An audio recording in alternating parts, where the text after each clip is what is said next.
Oh, yeah. Five-star. LSU. I said, they ain't ready for the LSU. No, they ain't ready for the LSU, huh?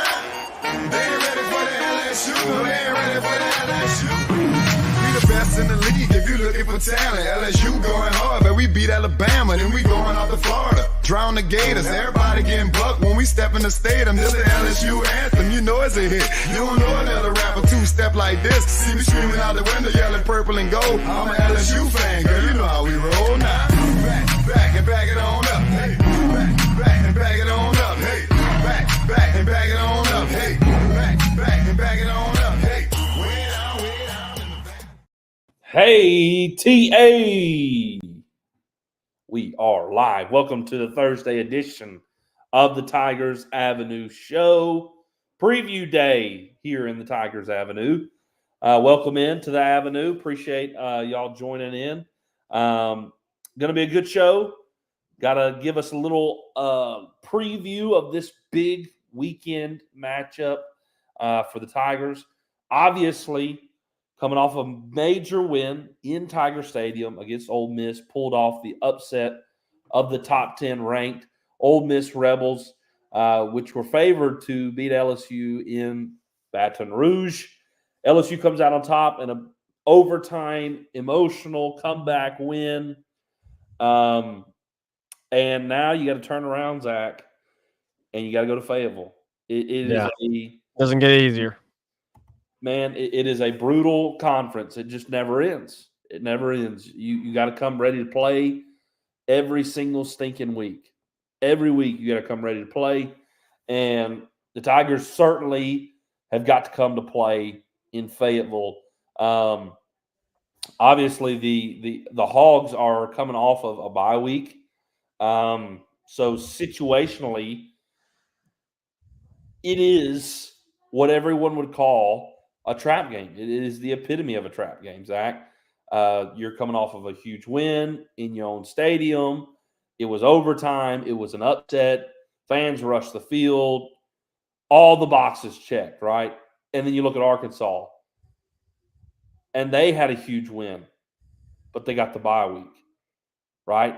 It's in their stadium. So it is just the perfect trap game, unfortunately, for sure. LSU. And so you got to come ready to play. We're going to look at a little injury update first here. Then we'll give you our preview, our thoughts on the game.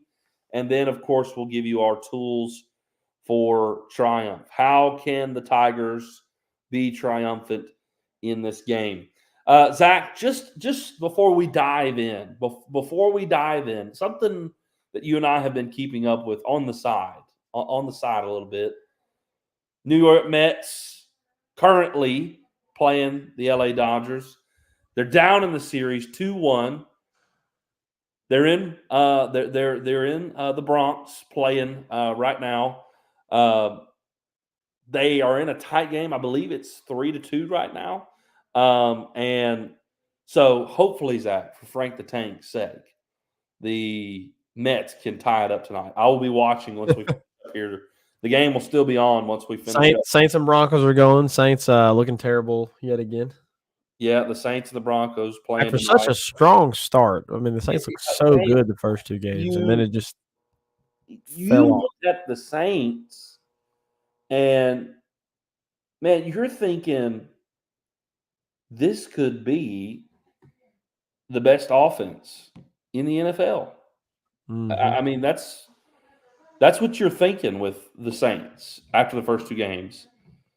And it has been anything but since. And, I mean, you've had injuries, of course, to the receiver room that have certainly hurt the Saints. And it just has derailed a little bit. And also Taysom Hill. And it's been rough for the Saints recently. Yeah. Maybe they can bounce back. They're already down 13-0. There's a lot of ball game left to play. Maybe they can bounce back. Who knows? But who do you throw the ball to? Exactly. Who do you throw the ball to? Is Derek Carr back? Is he? No. Back? So No, right, you're with your starting quarterback either. So yeah, it's just I had not kept up with that. I didn't know if he was back or not yet. It's like you're playing a preseason game out there. Yeah, it's a tough stretch for the Saints right now, but hopefully they can get things right on track. Speaking of injuries, LSU. Absolutely. And the injury update. Obviously, Brian Kelly mentioned on Monday that it was looking like you're going to get at least one of your wide receivers back between Chris Hilton and C.J. Daniels. I honestly think it's going to be C.J. Daniels because I don't know, man. I just feel like Hilton, like. Oh, well, he's out. Yeah. Brian Kelly had another press conference today, and they said that C.J. Daniels is probable to return, and that Hilton's out. Well, that's what I was getting to. Like, out. He had said on Monday, probably get one back, and obviously that looked for me. I was like, okay, that's probably gonna be C.J. Daniels, and I was thinking to myself, I don't know when Chris is going to be back. I feel like he may not be we may not be able to see him the rest of the season, like at all. And here we are. He's out again, as per today. So I don't know, dude.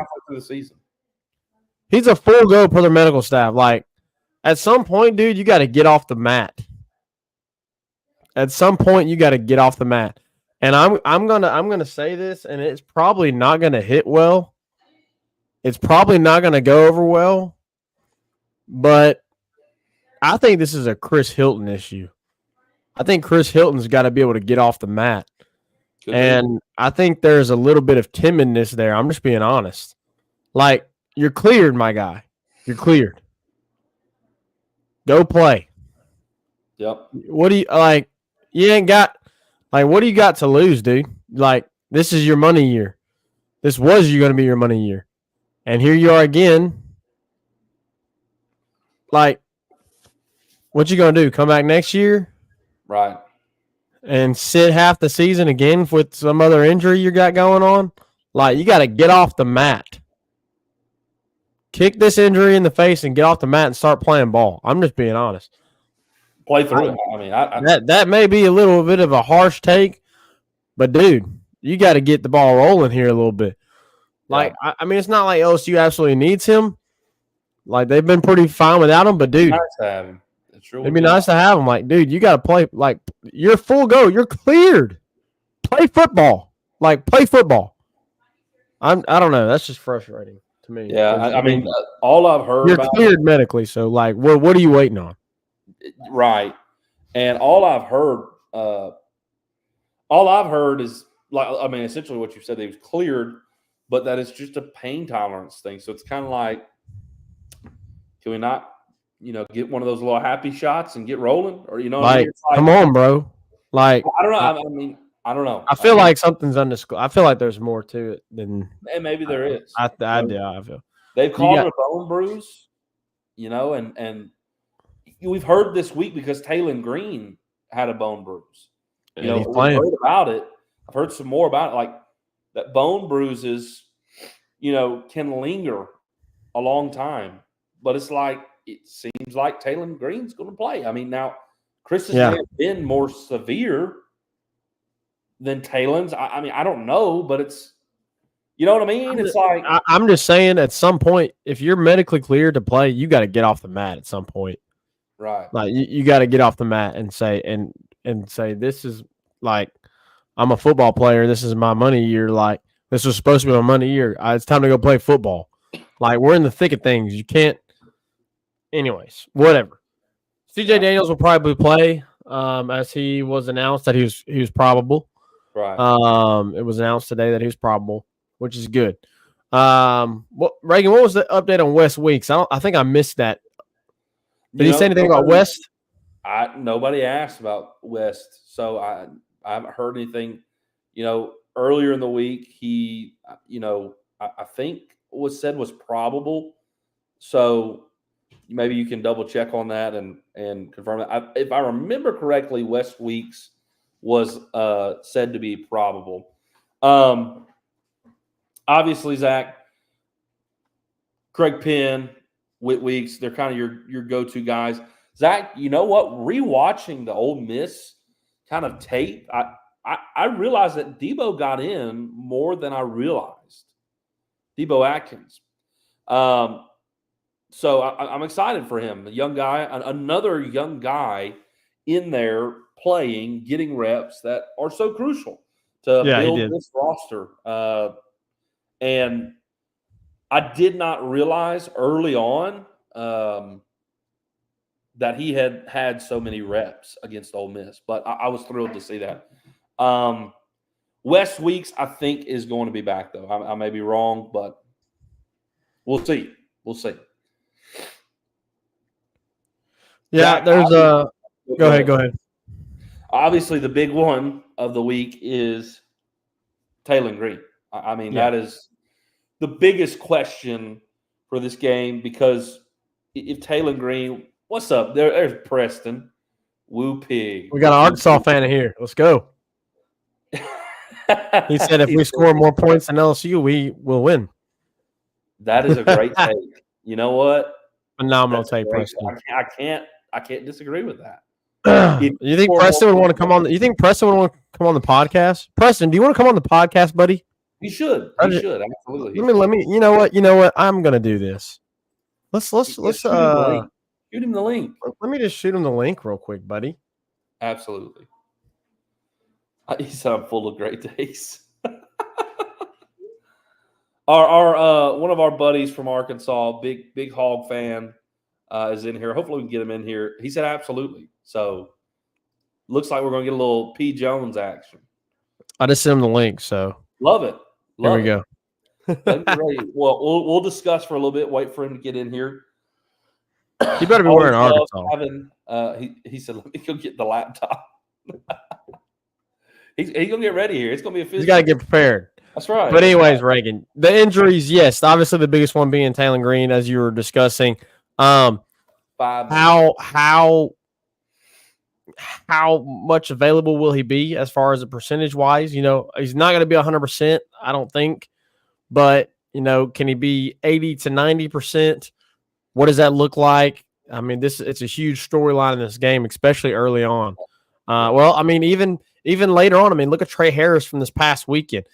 Trey Harris started the game, played a whole first half of football, and then sat the rest of the second half because he just wasn't able to go dealing with the injury. So even though it's looking like Taylor Green is going to play, that doesn't necessarily mean we may see him the whole game because he may get out there and starts moving around a little bit, you know, and having to, you know, play football.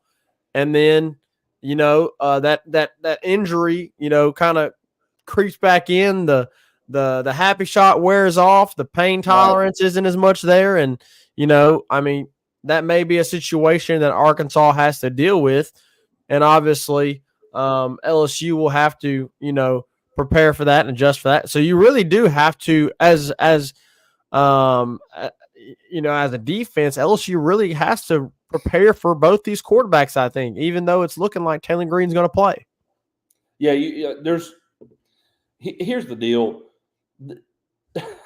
If Taylor Green, if they knew Taylor Green was playing on Monday, Sam Pittman was saying he's questionable regardless. I mean, they will say he is questionable until the first snap is taken. Right? Like if any coach, right, it's gamemanship. Yeah. They're going to say he's questionable. You force an opposing team. You force an opposing team to prepare for both. That way, they're not able to just focus on one. They have to focus on both.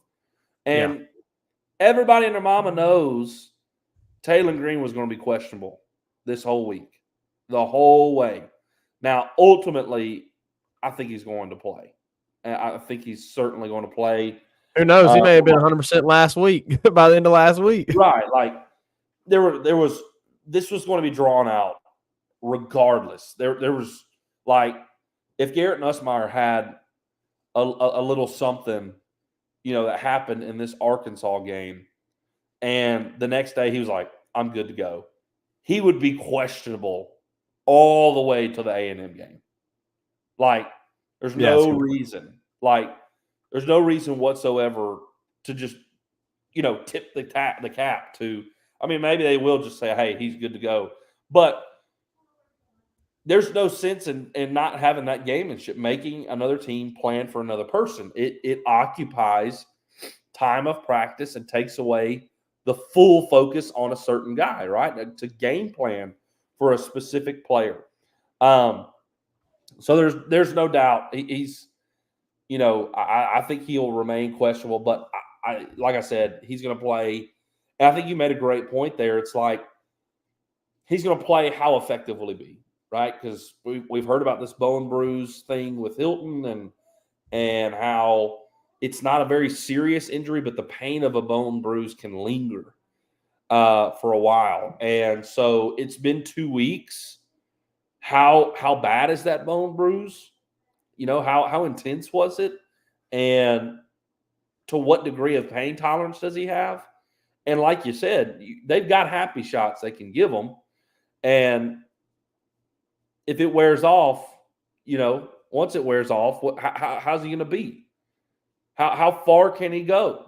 How effective can he be even with the happy shot? You know what I mean? Like, is he going to be able to run like he's been able to run all year? That's been his strong suit, his elusiveness. How elusive can he be?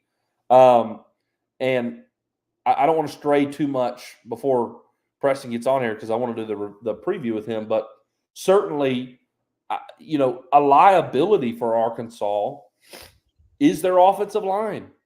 And it is a benefit to them that Taylon Green, because of their offensive line lacking, especially their tackles, that he is elusive and can get out of situations and can get out of pressure. How much can he get out of it dealing with this injury? With this offensive line kind of being a weakness of theirs. We saw last week against Ole Miss, LSU was able to get a lot of pressure, a lot of quarterback hits, 6 sacks. So if he goes in, he's not 100%, and then he starts taking shots, right? How long is he going to hold up? All of that is just truly a question mark because we don't know. We don't know the length of the injury. We don't know the intensity of the injury. So certainly it is the storyline of this game because if Taylon Green is not able to play, it changes the scope of this game drastically, Zach. It really does. It's weird, Zach, because it's really what happened the last time we were in Fayetteville. It really is. We didn't know if KJ Jefferson was going to be able to go. I was there at the game, and I'm telling y'all, hey, he's out here. He's warming up. He's on the field. He's dressed out, right? He went for a little bit, couldn't get it going. It was Malik Hornsby the rest of the way. Could we have another situation like that where the ball is given to Malachi Singleton and they're having to lean on him? That changes, Zach, the scope of this game drastically. That is the biggest injury update for this matchup is Taylon Green. There's no question about it. Zach, is Preston in yet? I think he's working on getting in. If I had to guess, I would imagine what's taking him a minute is probably him getting into character or outfit. He's got to put on red. Got to put on a red. Hey, Zach, while we're waiting, all the red. Those are kind of the big injury updates, right? And it really is kind of playing out pretty much how you expected it to. Taylon's probably going to play. CJ Daniels probably going to play. Chris Hilton's out. So all of those kind of check the boxes of what you somewhat expected for this game. So that's kind of the biggest injury updates. Zach, every year, Arkansas always wears the all red against LSU.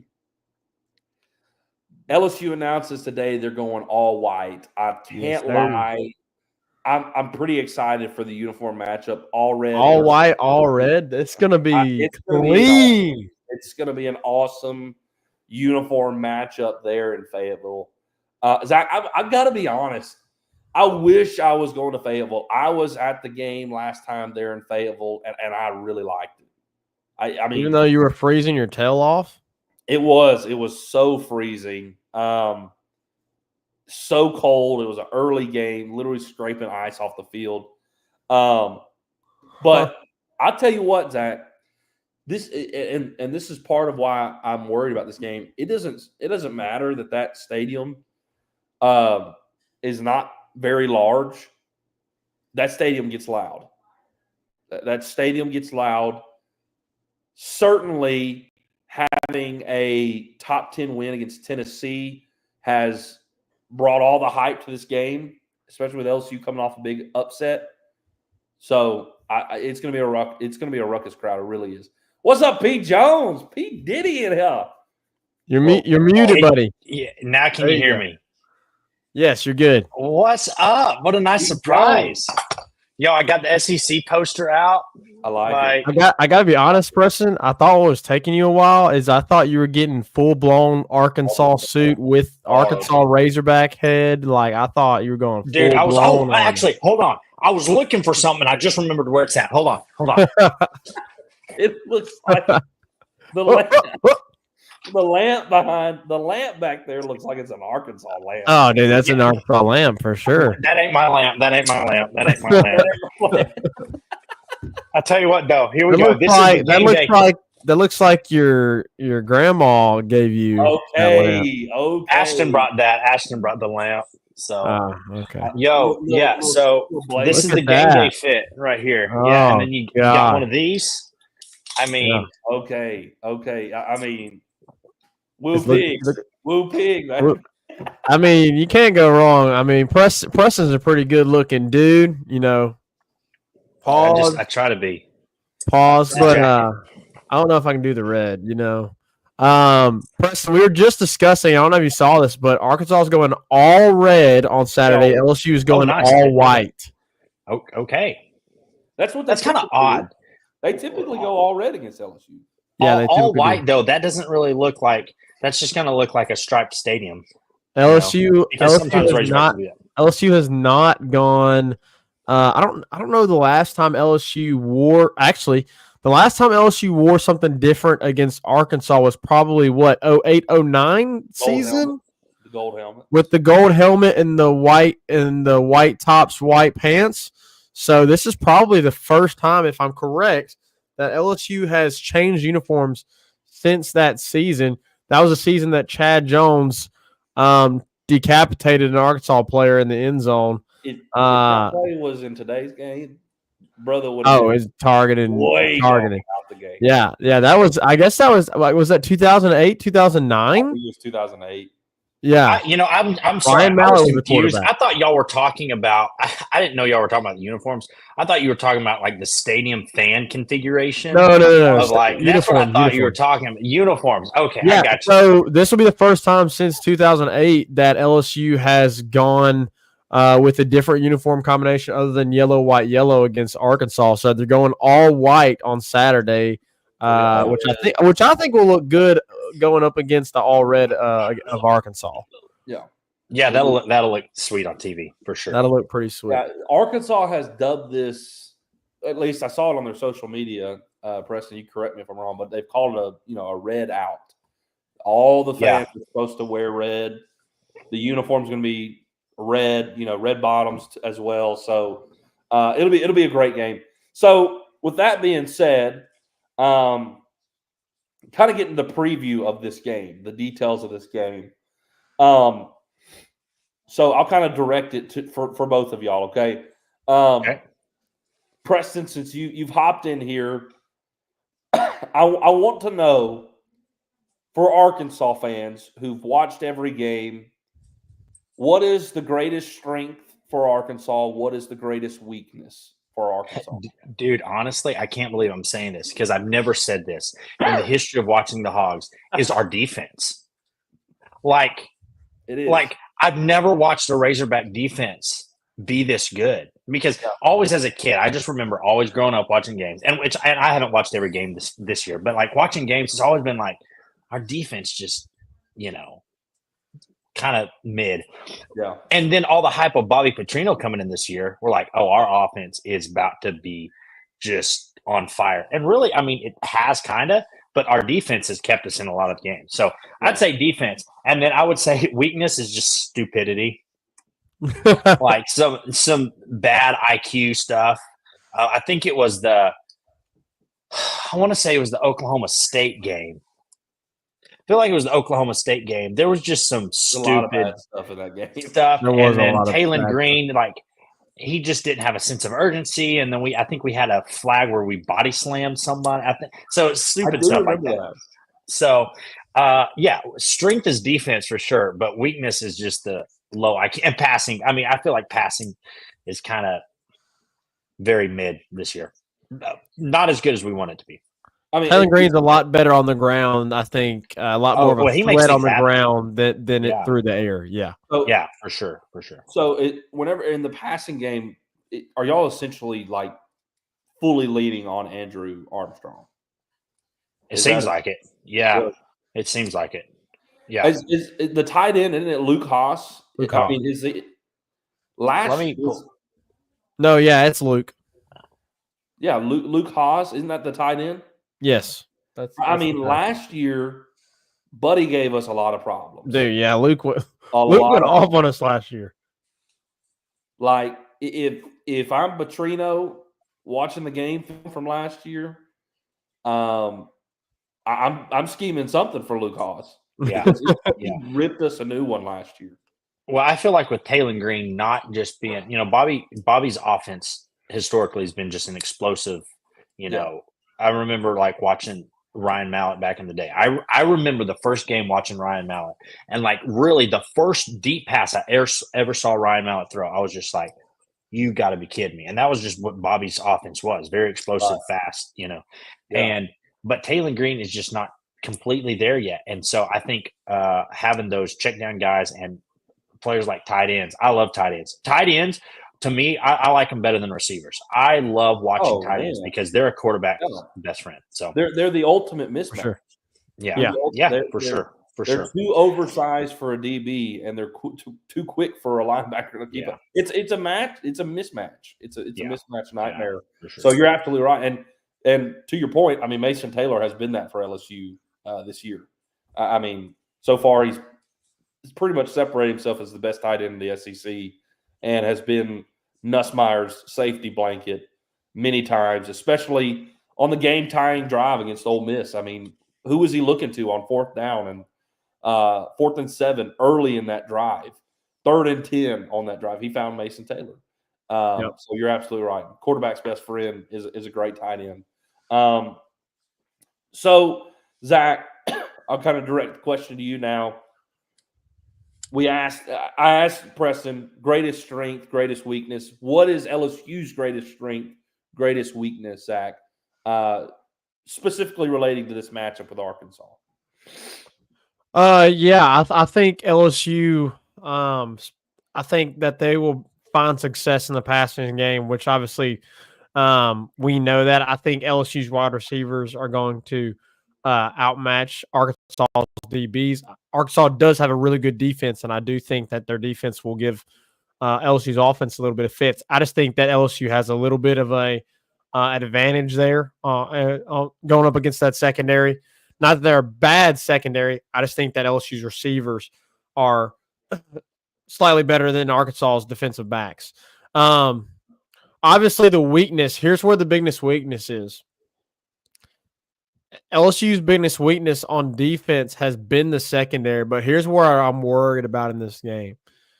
LSU's been pretty good at run defense, but they have given up the really big plays with the rushing. We know, I mean, I don't have to go through it, but for Preston's sake, 67-yarder against Guggenheim of the Nichols running back, 75-yarder Lenora Sellers of South Carolina, 66-yarder Rakeem Sanders, which obviously Preston's familiar with Rocket Sanders. That's South Carolina. And 50-yarder from Ulysses Bentley, Ole Miss. LSU's been pretty good defensively in stopping the run, but there's been moments in games where they have given up the home run ball.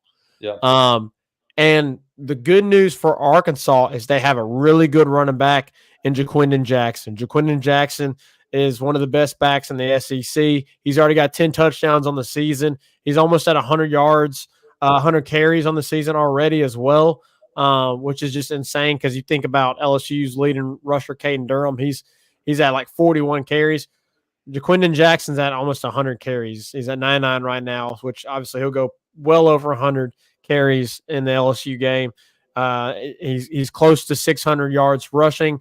Very easily could be 1,000-yard back for Arkansas this year. So LSU LSU's gonna have to definitely play very solid and gap sound defense because Jaquindon Jackson, if LSU doesn't fill the gaps, and as they've been susceptible at times this season, allowing the home run ball, Jaquindon Jackson can definitely make them pay. So that's a weakness that I want to look for. That I'm gonna not look forward to, but a weakness that I will be concerned about, and that I'll be interested in watching during the game to see if LSU can keep from Jaquindon hitting the home run ball. Because I do think, yes, LSU's DBs and their secondary is really their weakness. But with Taylor Green not being as an elite passer as you've seen, like a Jackson Dart, like a Miller Moss, those guys have been really good. Those are really good quarterbacks, and quarterbacks that can definitely hurt you if you have a weak secondary. And they did versus LSU. Taylor Green's, I'm not saying he's a bad passer, but he's not Jackson Dart and he's not Miller Moss. So he's going to hurt you on the ground. So that not only Jaquindon Jackson hurting you on the ground, but Taylor Green can also hurt you on the ground. We saw what Lenora Sellers did against you, 75-yard touchdown run. Taylor Green is 100% capable of that. Taylor Green is a better runner than Lenora Sellers is. So LSU has got to be able to play really, really good rush defense, or Arkansas is going to make them pay. And Zach, I mean, to kind of bounce off of that, not only do you need to be gap sound, you need to get your run fits. You got to make tackles. If you if Sage Ryan makes the play on Lenora Sellers, it's not 75 yards. Yeah.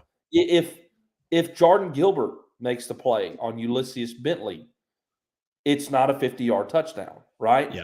Like it hasn't always, at times, like with Rocket Sanders and with Guggenheim, however you say his last name, that was a fit problem.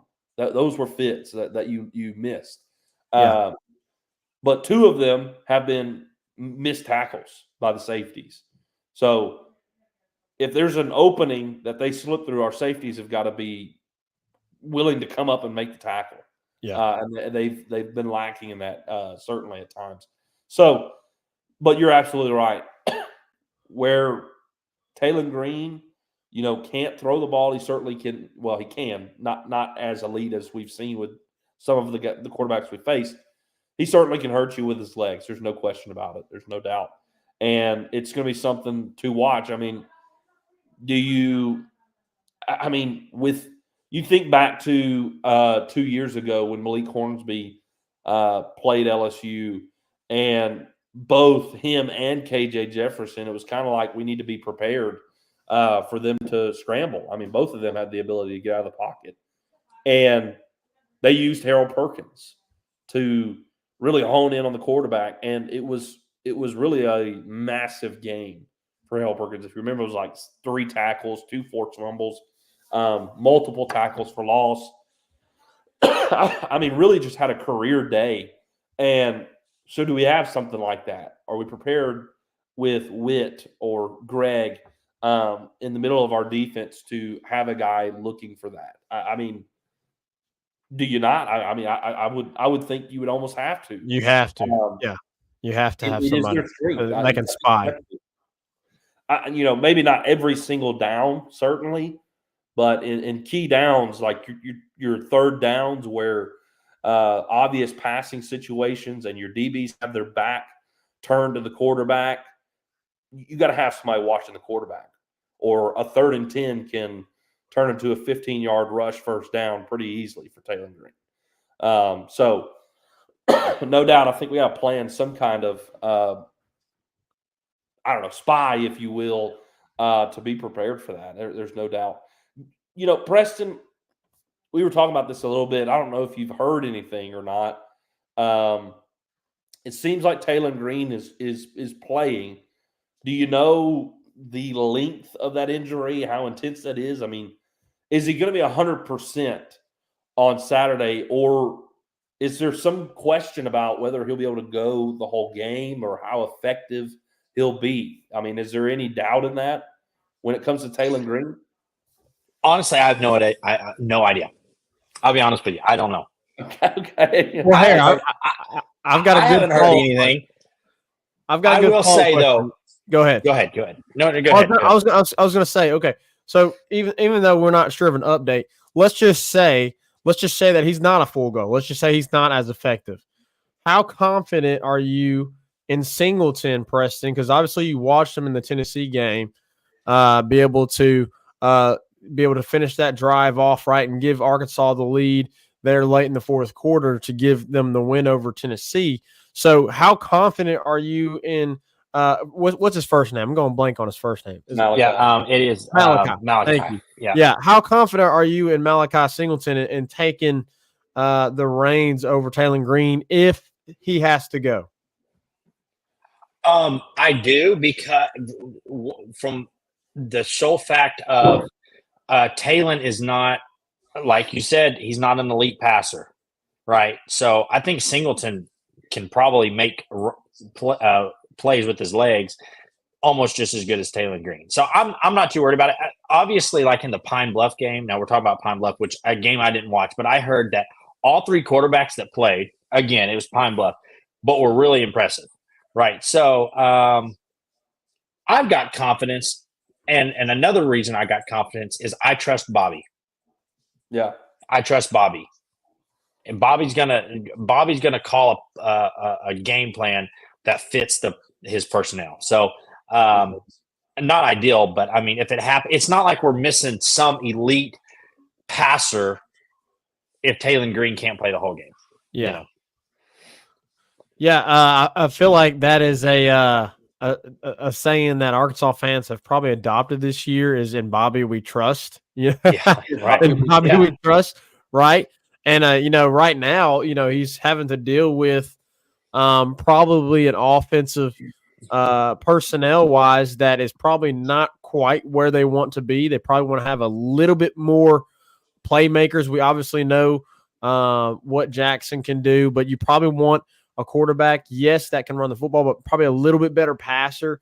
And when Bobby can get those players, when Arkansas can get those players for Bobby, I mean, golly, you imagine what Bobby can do with some really good skill position guys on the offensive side of the ball. So he's probably having to battle that a little bit here this year with the personnel that he's currently got. But as Arkansas fans say, in Bobby they trust. Yeah. So here's the thing too. Taylor he's such a redeemable guy because he'll do really good and then he'll just suck it up, and it's like, Taylor, I thought you were the guy. Like, I thought you were him, and he just messes up, and then all of a sudden, like, he'll make this huge play. It's like, okay, all right, we're good.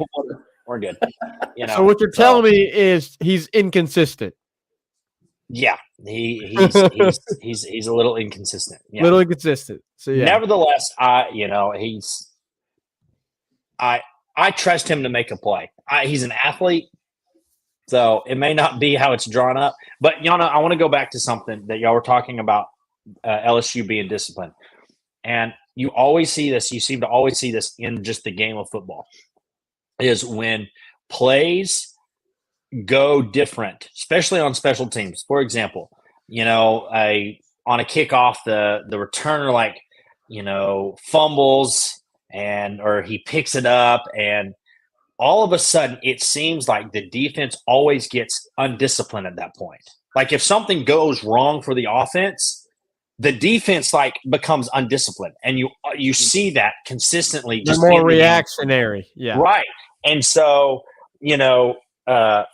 that's probably getting my hopes up too much. That if LSU is not disciplined, on those plays that we've seen a lot of times from Arkansas, is where this was not how this play was drawn up, but Taylor Green does something. that may be exciting to watch as from an Arkansas perspective of LSU biting at something and then getting burnt.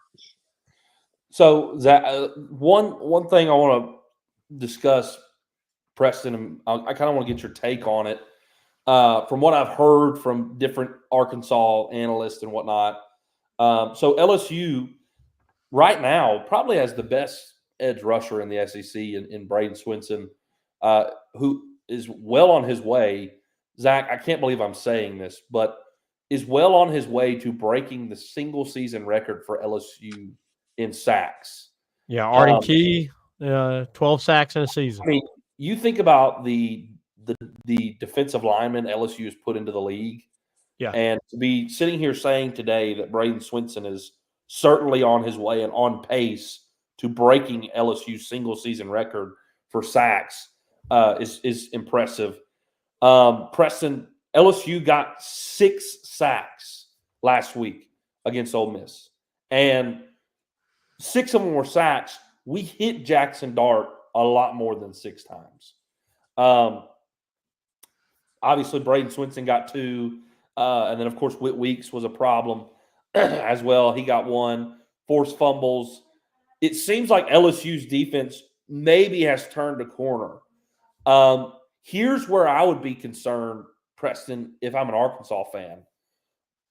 In terms of LSU's defense, where they are weakest, Arkansas is weakest on the offense, right? We're weak in the secondary, but y'all are weak in the passing game. Where we are strongest is getting after the quarterback and defending the run. But as Zach pointed out, every now and then we'll let a home run go by. We'll miss a fit. We'll miss a tackle. The safeties will miss a tackle, and they'll be gone. As an Arkansas fan, are you concerned about the offensive line in this game? I will say this. I'll give credit where credit is due. Though I have heard Arkansas analysts say that the offensive line is a problem, specifically the tackles, against Tennessee, who has what everybody thought was going to be the best pass rusher in the country, James Pierce, y'all only gave up 2 sacks against Tennessee.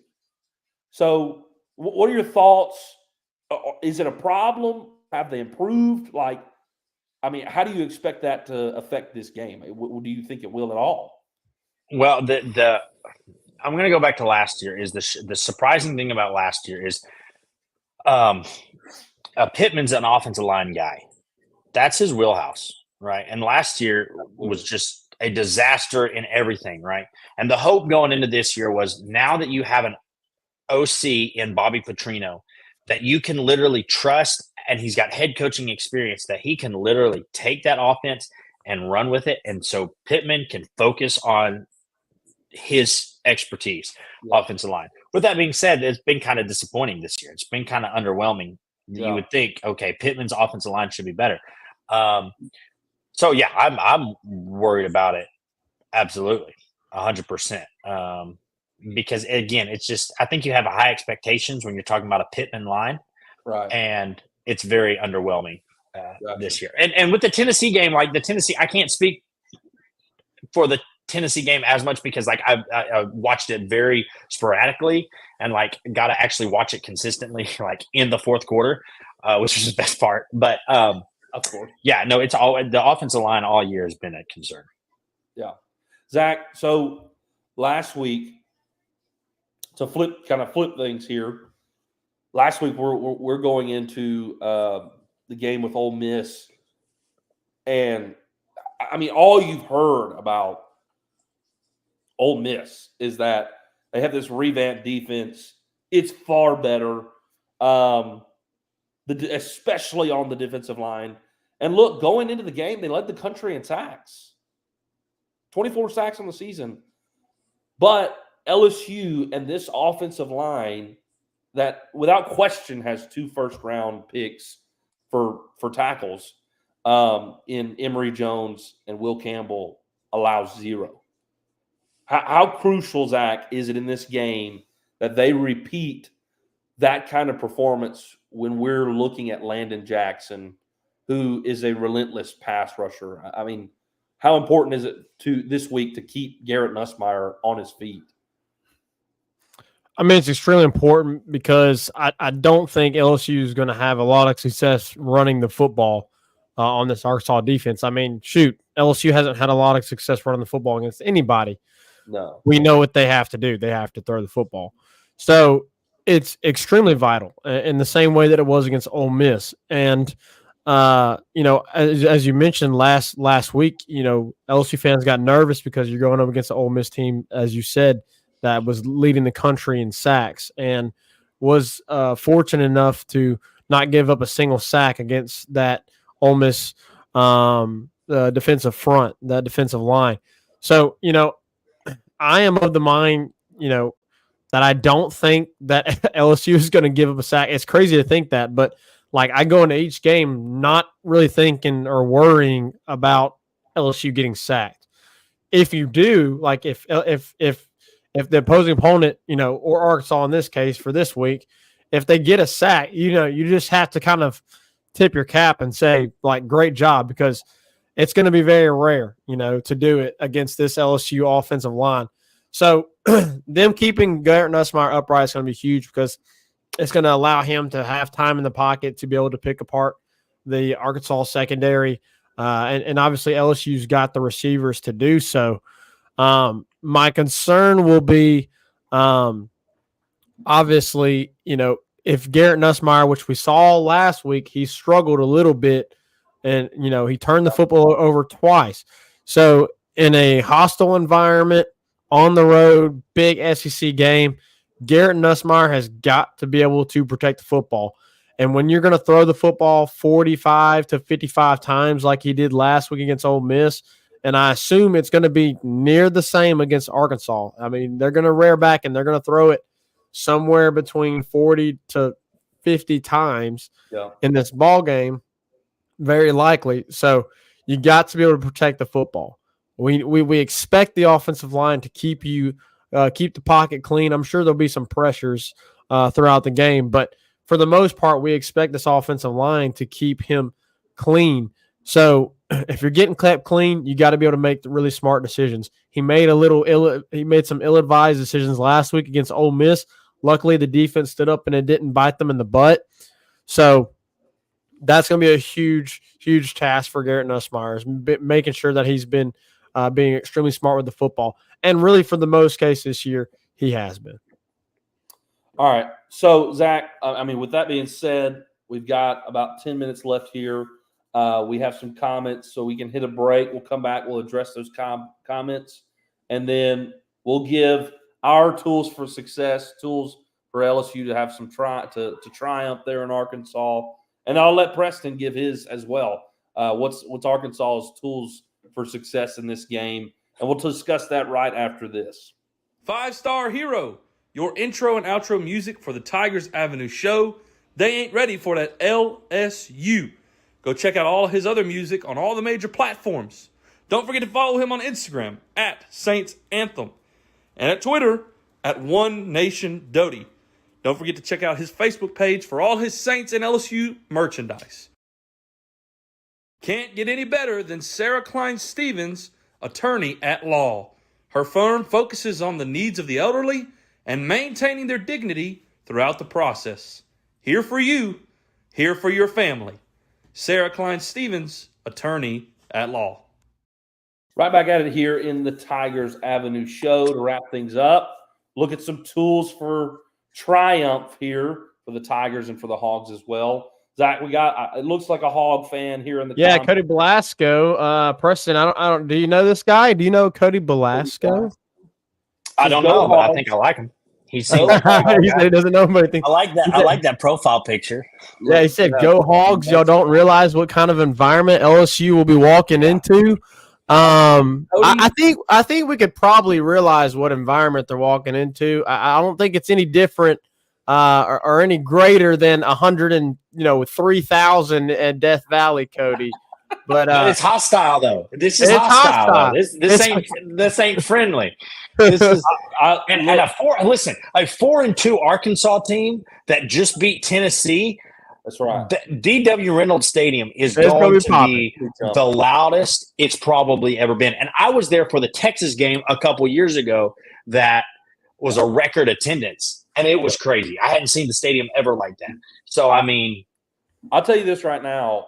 I was there 2 years ago when we played Arkansas, and Cody, I do realize it was very loud when I was there. And Arkansas had not really had a good season at all. And honestly, everybody was expecting LSU to kind of run away with that game.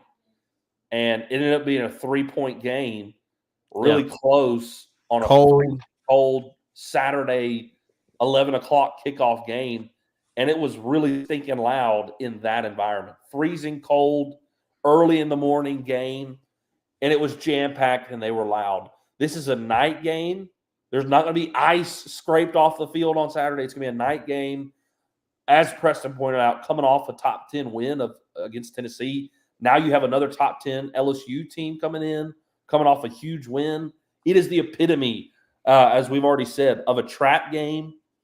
It's going to be nuts in Fayetteville. And so the point is, I think you're absolutely right. And the environment is going to be everything. It's going to be something that LSU is going to have to deal with. It's going to be a very loud crowd.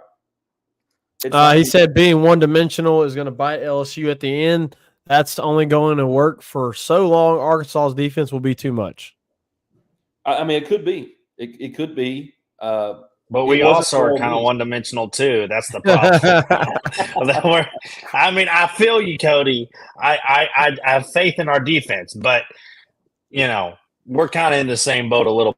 I feel like this game is going to be kind of similar to like the Tennessee Bama game. Like I've heard a lot about the Tennessee Bama game, and there's a lot like of Tennessee fans that are going, I really don't know if we're that good. Like, can we beat Bama? And then you've got the Bama fans going, I don't really know if we're that good. Can we beat Tennessee? Like, I think there's a little bit of similarities with that game and this game. I think Arkansas fans are like super pumped and they're excited, that they just, had a top 10 win versus Tennessee, but there's probably a little hesitancy. They're going, okay, we already had one top 10 win. Can we, as Arkansas, really pull off back-to-back top 10 wins? I don't know. And then LSU fans are going, holy cow, we just pulled off an upset win over Ole Miss that we weren't expected to win. Arkansas was on a bye week resting while we were playing a really intense and hard-fought game. How good really is our defense, even though they looked really pretty good this game against Ole Miss? I just feel like it's a lot of probably timidness for both fan bases because I got to be honest, like I'm not confident in this game. I'm not confident LSU can win this game. And I don't know if there's a lot of Arkansas fans that would say, oh, yeah, I'm extremely confident. I mean, not all of us are like Cody Blasco, okay? Not all of us can be so confident that our team is going to win at every single game. Yeah. Look, I want to give you a little tidbit. I don't know if you know this or not, Preston, but I heard this week.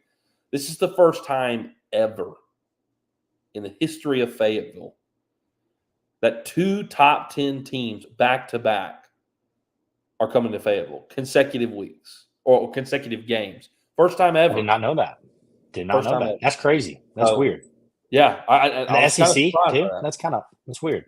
It is. First, that it has happened like consecutive weeks, but like either the game was played away or it was in War Memorial, but never in Fayetteville was it back-to-back games for Arkansas against top 10 teams. So a little bit of history there for you. There's no doubt it's going to be a jumping crowd. It's a trap game. There's question marks on both sides. Here's the reality. This game, every stinking year, it doesn't matter who's good and who's not. How good you are, how bad you are, it seems to always be a competitive game, except for probably 2019. Other than that game, like this is a competitive rivalry every year. And it being in Fayetteville, LSU fans are very nervous. Preston, what are the tools for success for Arkansas to come out with the victory on Saturday? But he's got notes. There Oh, it is. yeah. We He's got got number notes. one, protect Talon. Defense, keep doing your thing, and high IQ. Don't be stupid. Be smart. These are college kids that you're on scholarship at a D1 college. Act like it. You're not at some And you're making money. JUCO or community college. You are at an elite school, and you should be making good grades. You got to at least make a 2.5 to play on the team. Hopefully you're making more than that. Be smart. If you're smart, be smart, right? I know they're smart. They're not dumb kids, right? To play football at this level, you can't be dumb. But sometimes they're dumb. So high IQ, stay smart, don't do stupid stuff, don't get baited in, to these lousy penalties. If someone sticks a finger in your face, just, take the Jesus way and turn the cheek. There you go. And the sad thing is typically when someone sticks their finger in your face, it's always the second guy who retaliates. Right. Who gets Yeah. caught. Absolutely. It always happens. Absolutely. Whoever retaliates. They never catch the first guy. No, they don't. Hardly ever. Never catch the first guy. So be the first guy. So be the first we guy. want to be the baiters. We're gonna bait LSU. So. There you go. There you go. Zach, what are your tools for TA tools for triumph for LSU this Saturday? Tough game, tough environment, coming off a huge win, trap game. What can we do to keep ourselves from falling in the trap? I think the secondary is going to I expect the secondary to have a pretty good game. I don't think they're going to be perfect, but I think they're going to have a pretty good game that LSU fans will be satisfied after how they did versus Ole Miss. So for me, my TA tools for triumph is don't give up the home run ball. I talked about it heavily in the preview segment. LSU has got to be able to keep contained. They've got to be gap sound. They've got to be able to do their run fits correctly. So LSU just needs to execute defensively with their rush defense, and I think they're going to be okay, right? Arkansas, while they have a good offense, it's not an elite offense. It's not like this explosive offense that's just, out here putting up 30 to 40 points every game, like an Ole Miss. But LSU went up against an Ole Miss team that has done that. They've put up 30 and 40 points a game, and LSU was able to hold them under 30 points at 26 points in the game last weekend. So I don't think Arkansas is going to come out here and put up 30 plus points in this game. If they do, I'd be shocked, right? I'd be like, holy cow! Arkansas played a really, really good game. If Arkansas puts over 30 points in this game, I would say, LSU fans need to be very concerned. They need to be very concerned about winning the football game. You really need to hold Arkansas to under 30 points, and you're going to give if LSU's defense can hold Arkansas to under 30 points, you're going to give your offense a really good shot and your team a really good shot to win this game, because I do think LSU's offense is going to be able to score in the high 20s, low 30s. I really do think that they're going to be able to pull that off. And I do think that this offensive line is going to have success in giving Garrett Nussmeier time. The thing from the TA tool for triumph offensively is to try to keep Arkansas's defense off balance. We know that you're one-dimensional. We know that LSU likes to throw the football more than anything, but keep them guessing, right? You have to keep them honest. You can't just completely go away from the rushing attack. You've got to be able to trust your backs, trust your offensive line. And I mean, I don't know. I just kind of feel, Reagan, like this could be a Caden Durham game potentially. He had his shining moment against South Carolina where he popped off, but I really feel like this could be a game where he could have a lot of success and being able to break tackles and get into the second the second level. So we'll see what happens, but you got to keep Arkansas honest. Don't make yourself completely one-dimensional. And that's my TA tools for Triumph. Yeah, absolutely. And here's where LSU here's what LSU needs to do to win this game, and it has been what has caused Arkansas to lose their other games. Quite frankly, if Arkansas doesn't turn the ball over as much as they have, they probably are undefeated. I mean, really, against Oklahoma State, I mean, it felt like Arkansas had them beat. Began to make mistakes, turned the ball over. They blew the lead.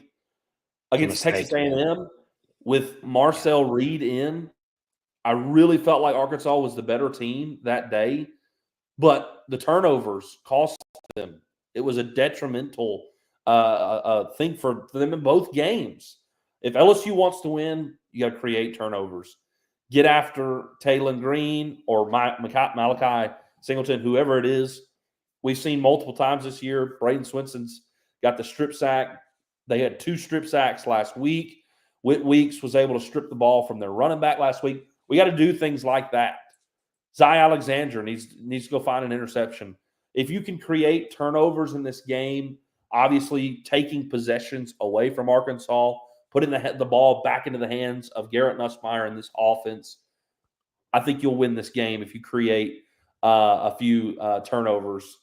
Because in the games that Arkansas has had turnovers, it's the games they've lost. When they haven't had turnovers, they've been successful. They protected the ball well against Tennessee in a hostile environment, and they pulled off the huge upset. So I'm looking at LSU's defense, and I'm saying you got to get me a turnover or 2 in this game. Put the ball back in our offense's hand and steal possessions from them. So that's a big one for me. Find a way to get the ball back, turnover, fumble, interception, whatever it may be. That has been kind of Arkansas's bug this year, if you will, especially Taylon Green. He's got as many interceptions as he does touchdowns. He's a bit inconsistent. He's a bit wild at times. Can you cause pressure, bring pressure, and make him make those mental mistakes? But also be disciplined in that pressure. I mean, he can avoid that stuff too. You know, so there's no question. There's no question. You know, there's no doubt. If that outside containment drops, you know. There's no doubt. I mean, it's a risk to bring pressure. There's no doubt. It's a risk, you know, but you're going to gamble a couple times and try to get after them. Maybe you get burnt. Maybe you find if you get on them, you better get them down. Yeah, you're right. He's elusive. Well, he's elusive. I'll say this is I really believe that our defense is going to be our road to a victory. Yeah. I mean, I really – because with the Tennessee game, correct me if I'm wrong, and again, I watched it on and off. Didn't we hold them to 3 points in the first half? Yeah. Yeah, absolutely. I think we held them – and then like A&M, I can't remember what we held them to in the first – like we're holding these teams in the first half, and then they get a little – you know, a little bit more gain on the second half. But, man, like I've got to – if our defense can hold up, I'll feel good about the game. Yeah. Because our offense is just kind of like it can do good. It's not bad. It's consistently inconsistent. Like you kind of know what you're going to get from the offense every week. And so it's like have some bad and you're going to have some good. Right. And so I'm worried because I have high expectations for our defense. I'm worried because this is a winnable game. I wasn't worried with the Tennessee game because that was not, till hindsight, a winnable game. Yeah. You know, and like you said earlier, Zach, you alluded to like us beating 2 top 10 teams back to back. It's like, yeah, it's too good to be true for us to beat LSU this week. It's too like, and that doesn't happen to us, you know. Yeah. Like we're like, if y'all win this game, like you're gonna look back at the season and go, holy cow, we won 2 games where we beat top 10 teams back to back. Right. And I told my cousin Josh this immediately after the game last week. I said, I've never felt a bigger difference between 3-3 and 4-2 ever with a team. Oh, absolutely. Like you talk like that is it feels like a huge swing. 4-2 Arkansas, then a 3-3 Arkansas not a bad season for us, like to start off with. But a 4-2, a win against Top 10 Tennessee, like. Yeah. So Look, that's what makes me nervous. Like I'm just like, okay, we're about to get back to reality this weekend. Sure. I'll say this. I think Arkansas is better than what people think, and Yeah. Nick I think Saban said that same thing too absolutely. I last think week Arkansas is or 2 weeks. 2 weeks ago, sorry. Arkansas is a few plays away from being undefeated. Yeah, I mean, that's crazy. Arkansas also could very easily ruin some teams, some team seasons, like for real. Absolutely. Yeah, There's no doubt. yeah. Hey, Nick Saban on game day. That's what he said. He said Arkansas is a better team than what their record shows. There's no doubt. And there's no question. There's no question. I mean, you don't beat Tennessee without being a solid team. And you even found a way to win with Taylor Green out. So, I mean, regardless of how that last play played out with the safety kind of letting him score, it doesn't matter. You had a true freshman in, and he's a way to get in the end zone, to get them down the field, to put Tennessee in that position for them to make the decision to let him score. It was. Oh well, I saw something like I saw some fan was like, "Oh no, he didn't let him score," and I was like, "Okay, come on, that was obvious. He let him score." But that literally hey, I've been on the other side of that where I'm like, let the dude score, So yeah, if you can put the other team in that position, that's a tough decision to make. Yeah, to let them score or not to. I mean, that's not an easy decision for coaches or players. No, absolutely not. Right, we got to give some score predictions here. Yeah. Well, so my defensive kind of tools for success there: create turnovers. My offensive tools for success, where Arkansas has found success on the defense with Landon Jackson causing problems. This offensive line for LSU is top notch. I mean, probably going to win the Joe Moore Award this year. You're going to have 2 first-round draft picks for both your tackles. You need to keep doing what they've been doing and contain Landon Jackson. Keep Nussmeier clean in the pocket. If you keep Nussmeier clean in the pocket, I think LSU can make throws in this game to separate themselves from Arkansas and an offense that, as Preston has said, is consistently inconsistent. So keep him clean. Do what you've done all year long. Garrett Nussmeier will make the throws. So, yes, Zach. Now, with that being said, kind of score predictions.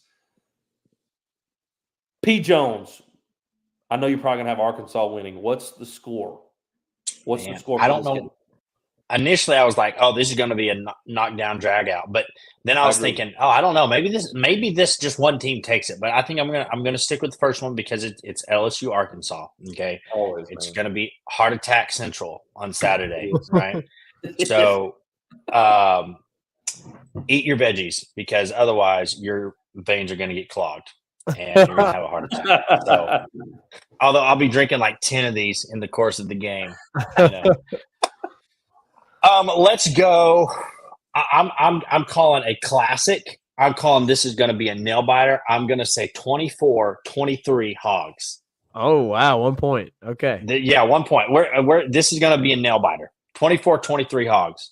And I think it's low scoring. I don't think there's going to be. It's not going to be a high scoring shootout. I agree. Go ahead, Zach. Yeah, I've got LSU winning 31-28. I do think this is a 3-point or less ball game. Everything that we've seen in the past few years just points in that direction.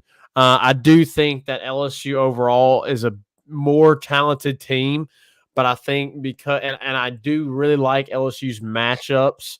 Where Arkansas is weak, LSU is strong. Arkansas, it's just a really good matchup for LSU, especially coming off with Arkansas coming off bye week and you coming off a big win versus Ole Miss and being nervous about Arkansas having the extra week to prepare.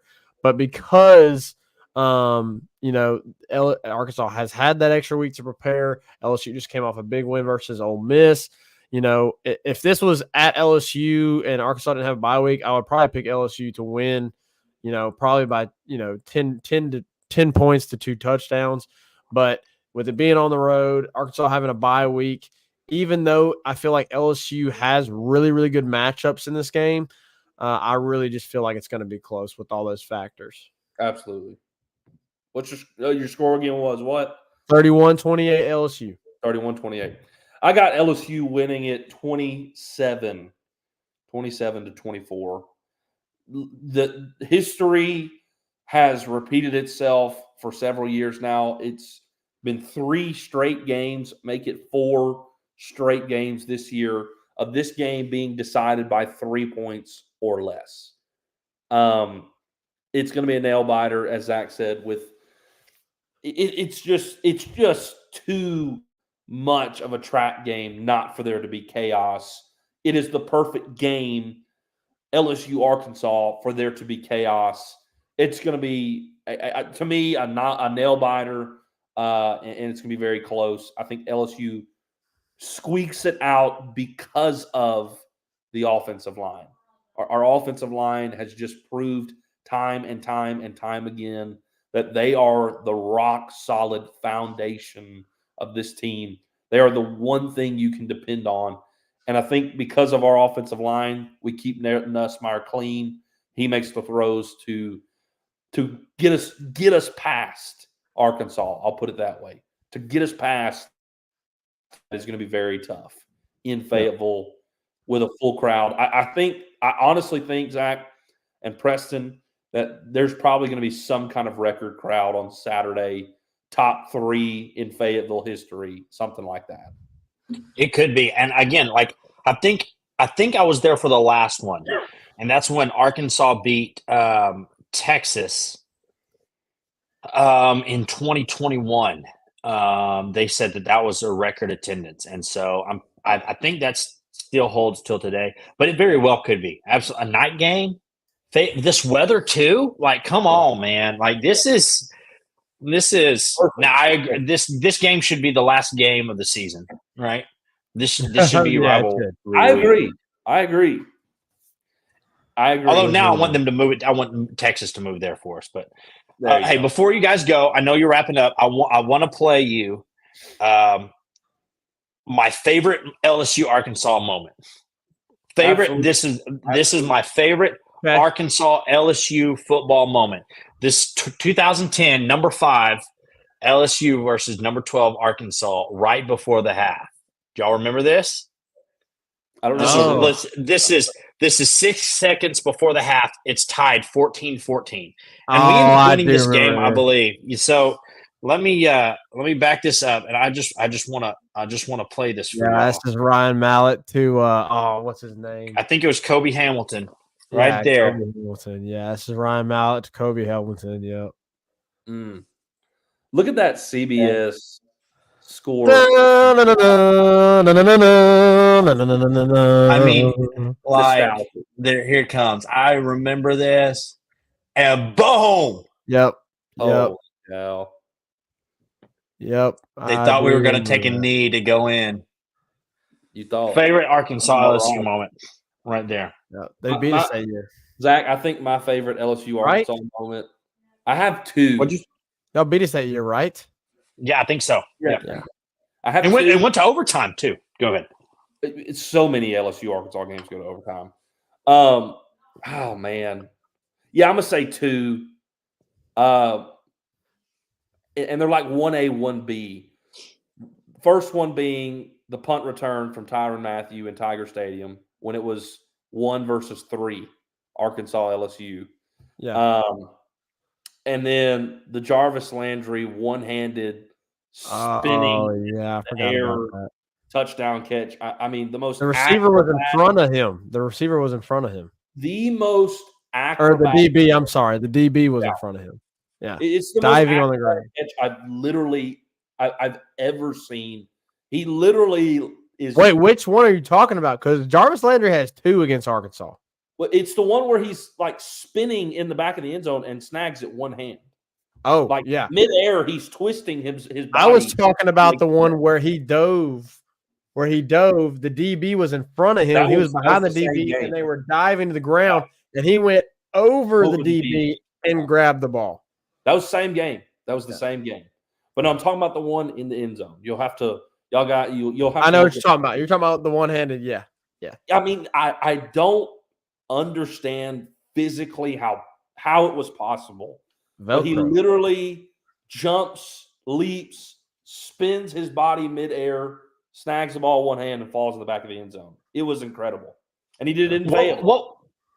What was the year? I can't remember. I think it was 2013. Well, it may have been. I wonder if it was maybe a year before that, or maybe it was the same year. Maybe it was 20. It wasn't be 2014. I don't think, but it was a year where I think Arkansas was not good, which doesn't narrow down it very much. But we weren't very good, but LSU was pretty good, and we were about to beat y'all. We were about to beat you guys, and I think we were up one possession, and we had to punt the ball, and we punted it like inside like the 5-yard line. And I remember, I jumped out of the recliner because I was like, we're about to beat LSU. And your starting quarterback was hurt. You had a backup quarterback come in. Anthony Jennings to God. Traven Yeah. Durrell. And it was like y'all were at like the 1 or 2 yard line or something like that. That was And 20. you marched the whole field and you scored and you won. That's probably one of my worst moments because it was just like, I thought we won. That was 2013. No, 2013 Was it really? 2013 was Mettenberg. No, 2013 was Mettenberg. Mettenberger was hurt that game. Anthony Jennings went in. Yeah, that sounds right. I think Reagan is frozen. Do you remember that, Reagan?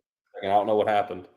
2013 was Mettenberger's like amazing year where he threw for like 3,000.